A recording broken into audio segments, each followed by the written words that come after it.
Hello, good morning everyone. How are you today? Hope you each and everyone have a wonderful day today mula sa biyahe ng ating Panginoon.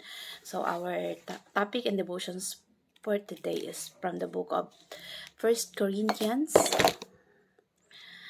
chapter 3 verse 10 to 11. Sabi dito, at ako naman bilang dalubhasang tagapagtayo, ang siyang naglagay ng pundasyon ayon sa kakayahang ibinigay sa akin ng Diyos. Pagkatapos, iba namang manggagawa ang nagpapatuloy sa pagtatayo ng gusali. Ngunit kailangang maging maingat ang bawat nagtatayo. Dahil wala nang pundasyong maaari pang ilagay maliban sa nailagay na. At ito'y walang iba kundi si Jesucristo. So, ang talata pong ito ay parang isang puno na kailangan lumago. Tayo ay parang isang puno na kailangang mag-ugat sa salita ng Diyos, na sumisip-sip sa salita ng Diyos para magkaroon ng sustansya. Magkaroon yung buhay natin ng espiritual na paglago. At para mapalapit tayo sa ating Panginoon. So, ang bawat isa ay mayroong mga gift, biyaya ng Panginoon. Kaya sabi ni Apostle Pablo, bilang isang tao, ay ang bawat isa ay may kakayahan na mag-build, maging builders. At yung gift na yon na binigay sa atin, unique gift from God. Kasi lahat tayo manggagawa. Pwede tayong lahat tayo may sariling responsibilidad, iba't ibang kakayanan at galing, at may mga sariling kaparaanan para sa paglilingkod sa ating Diyos. So, kailangan natin itong gamitin para magkaroon tayo ng contribution at para maitayo ang isang church or templo, yung body of Christ. Kasi ang ating Panginoon ang pundasyon ng ating pananampalataya. Kaya sabi dito ayon sa kagandahang loob ng Diyos sa atin, tayo man ay tayo ay may sariling mga kakayanan, may mga talent.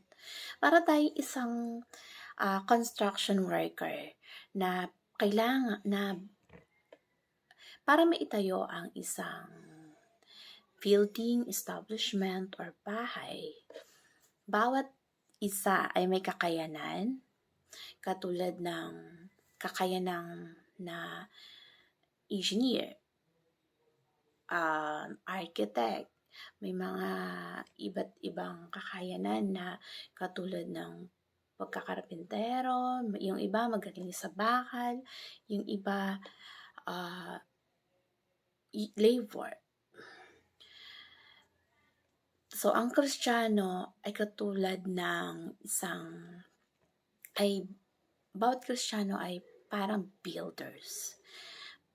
Bawat isa ay may kakayanan para mag-contribute, para magkaroon ng pundasyon ang isang church. Kasi ang Panginoon, si Apostle Pablo ang naglatag ng pundasyon, at yun nga is si Jesus Christ. At para maitayo ang isang gusali, pero kailangan maging maingat. Kasi pag naitayo ng isang gusali, hindi na ito pwedeng wasakin pa para itayo ulit. Magtayo ng panibago. Kailangan pag nailatag na ang isang pundasyon, ang mga manggagawa, sila dapat yung nagpapatuloy ng paggawa ng isang gusali at lahat tayo ay may responsibilidad para makatulong para maging matibay ang pundasyon. Lahat tayo ay builders. We are all builders. Hindi lamang si Apostle Pablo, hindi lang siya yung skilled master. Lahat tayo ay may kanya-kanya.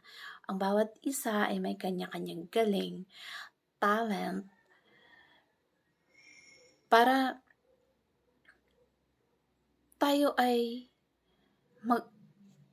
bawat isa ay maging isang builders para mabuo ang isang church, body of Christ, para paglingkuran ng ating Panginoon. So, bawat isa magkaroon ng contribution.